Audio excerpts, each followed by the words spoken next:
നമസ്കാരം. പള്ളുരുത്തിയിലെ ഹിജാബ് വിവാദത്തിന് പിന്നിൽ SDPI ഗൂഢാലോചന എന്ന് തെളിയിക്കുന്ന തെളിവുകൾ പുറത്ത്. വിദ്യാർത്ഥിനിയുടെ രക്ഷിതാവിനൊപ്പം SDPI നേതാക്കൾ സെന്റ് റീത്ത സ്കൂളിലെത്തി അധികൃതരെ ഭീഷണിപ്പെടുത്തിയതിന് തെളിവുകളുണ്ട് എന്ന് BJP സംസ്ഥാന വൈസ് പ്രസിഡന്റ് ഷോൺ ജോർജ്. സ്കൂളിലെത്തിയ ഇവർ കലാപാന്തരീക്ഷം സൃഷ്ടിച്ചു. ഇതിന്റെ തെളിവുകൾ കൈവശമുണ്ട്. ഭീതിജനകമായ അന്തരീക്ഷമാണ് അവർ സൃഷ്ടിക്കുന്നത്. ഹിജാബ് ധരിക്കുന്നത് സർക്കുലറായി ഇറക്കണമെന്ന് SDPI തന്നെ ആവശ്യപ്പെട്ടു. കേരളത്തിലെ പൊളിറ്റിക്കൽ ഇസ്ലാം അജണ്ട നടപ്പിലാക്കാൻ SDPI ശ്രമിക്കുന്നു. 10 വോട്ടിനു വേണ്ടി വിദ്യാഭ്യാസ മന്ത്രി ഇതിന് ചൂട്ടുപിടിക്കുകയാണ് എന്നും ഷോൺ കുറ്റപ്പെടുത്തി. കേരളത്തിൽ രാജ്യവിരുദ്ധ സംഘടനകൾ പ്രവർത്തിക്കുന്നു. പ്രതിപക്ഷവും ഭരണപക്ഷവും അവർക്ക് കുട പിടിക്കുന്നു. ഈ നിലപാടിൽ നിന്നും കോൺഗ്രസും കമ്മ്യൂണിസ്റ്റും പിന്മാറണം. വേണ്ടി വന്നാൽ സ്കൂളിന് BJPയുടെ സംരക്ഷണം ഉണ്ടാകുമെന്നും ഷോൺ ജോർജ് പറഞ്ഞു. ഒരു നേതാക്കളും സംഭവത്തിൽ അന്വേഷണം നടത്താനെത്തിയില്ല. SDPI നടത്തിയ കയ്യേറ്റങ്ങളെ മൂടിവെക്കാൻ ഹൈബി ഈഡൻ MP ഉൾപ്പെടെയുള്ളവർ ശ്രമിച്ചുവെന്നും ഷോൺ ആരോപിച്ചു. ഹൈബി ഈഡൻ അവിടെ എത്തി പറഞ്ഞത് RSS അജണ്ട എന്നാണ്. ആ സ്കൂളിൽ SDPI ആക്രമിച്ചതിന് RSS എന്ത് പിഴച്ചുവെന്ന് ഹൈബി ഈഡൻ വ്യക്തമാക്കണം. വിഷയത്തിൽ ഹൈബി ഒരു സമവായ ചർച്ചയും നടത്തിയിട്ടില്ല.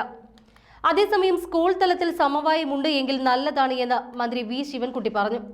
സമവായമുണ്ടെങ്കിൽ അത് അവിടെ തീരട്ടെ. വിഷയത്തിൽ മാനേജ്മെന്റിനോട് വിശദീകരണം ചോദിക്കുമെന്നും മന്ത്രി വ്യക്തമാക്കി. പഠനം നിഷേധിക്കാൻ ആർക്കും അവകാശമില്ല. രക്ഷിതാവ് പഴയ സ്റ്റാൻഡിൽ നിന്ന് മാറിയിട്ടുണ്ട്. രക്ഷിതാവിന് പ്രശ്നമില്ല. ഒരു കുട്ടിക്കും വിദ്യാഭ്യാസം നിഷേധിക്കാൻ പാടില്ല എന്നും മന്ത്രി വ്യക്തമാക്കി.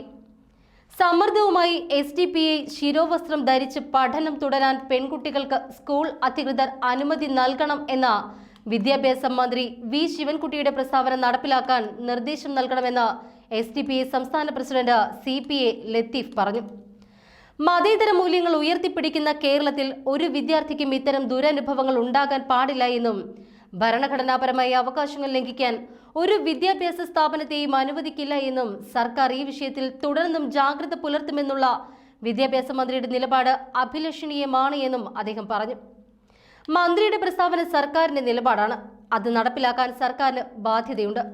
കുട്ടിയുടെ വിദ്യാഭ്യാസം തടസ്സപ്പെടുത്തിക്കൊണ്ട് ക്ലാസ്സിൽ നിന്ന് പുറത്താക്കിയത് ഗുരുതരമായ കൃത്യവിലോപവും വിദ്യാഭ്യാസ അവകാശ നിയമത്തിന്റെ ലംഘനവുമാണ് എന്ന് വിദ്യാഭ്യാസ ഉപഡയറക്ടറുടെ അന്വേഷണ റിപ്പോർട്ട് പ്രകാരം ബോധ്യമാവുന്ന കാര്യമാണ്.